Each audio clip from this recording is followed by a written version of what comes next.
ছাত্রদের উপরে এই নির্মমতা, সরকারের এই অত্যাচার বাড়বে যদি না আমরা সরকারের সাথে আপোষ করি। তখন আমরা স্পষ্টভাবে বলেছিলাম যে রক্তের উপর দাঁড়িয়ে আমরা কোনো সংলাপে যাব না। জুলাই গণঅভ্যুত্থান যে প্রেক্ষাপটে শুরু হয়েছিল, কোটা সংস্কার আন্দোলন, এবং সেই প্রেক্ষাপটটা বর্ণনা করেছি। সেই প্রেক্ষাপট বর্ণনা করতে গিয়ে 2018 সালের আন্দোলন থেকে এটা শুরু হয়েছে এবং সেই সময়কার ঘটনা এবং পরবর্তীতে বিশ্ববিদ্যালয়ে যে রাজনৈতিক ঘটনাগুলিগুলো ঘটেছে, ডাকসু নির্বাচন সহ যে অন্যান্য ঘটনাবলী, এবং 2024-এ যে হাইকোর্ট যে রায় দিল 5ই জুন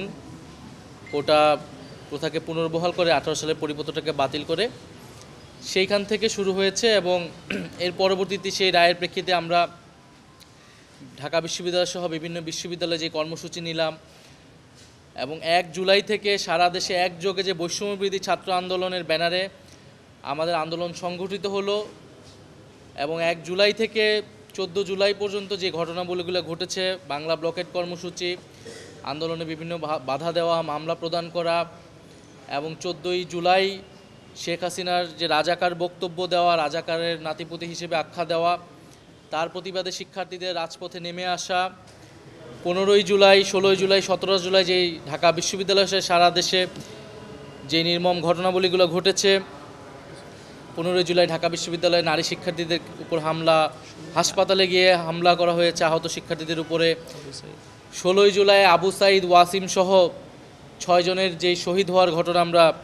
জানতে পেরেছিলাম সেই সময়ে, 17 জুলাই ঢাকা বিশ্ববিদ্যালয়ে গায়েবানা জানাজা সহ কফিন মিছিলে হামলা করা, আক্রমণ করা, বিশ্ববিদ্যালয়ের হলগুলো থেকে সবাইকে জোরপূর্বক বের করে দেওয়া, এবং এর পরবর্তীতে যে 18ই জুলাই কমপ্লিট শাটডাউন, সারা দেশের ছাত্র জনতাকে নেমে আসার আহ্বান, এবং এই পুরো ঘটনার পক্ষ থেকে কীভাবে ডিজিএফআই আমাদেরকে চাপ প্রদান করেছে, পুলিশের ভূমিকা, ছাত্রলীগের ভূমিকা, অন্যান্য বাহিনীর ভূমিকা, আওয়ামী লীগের রাজনৈতিক নেতৃবৃন্দের বক্তব্য, তাদের ভূমিকা, এই বিষয়গুলো এসেছে, যেটা আমরা অভিজ্ঞতা লাভ করেছি আন্দোলনের সময়, সেই ঘটনাগুলোই আমি বলেছি। এবং আজকে আমরা মূলত 18 এবং 19 জুলাই পর্যন্ত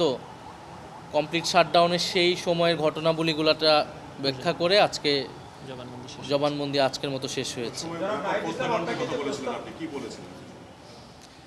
18ই জুলাই আমরা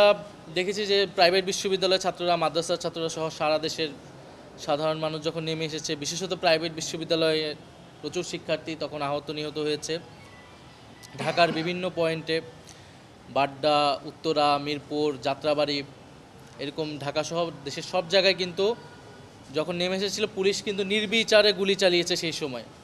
18 তারিখ এবং 19 তারিখ। পাশাপাশি যোগ দিয়েছিল ছাত্রলীগ, যুবলীগ সহ আওয়ামী লীগের সন্ত্রাসীরা, এবং সেই নির্বিচার গুলিতে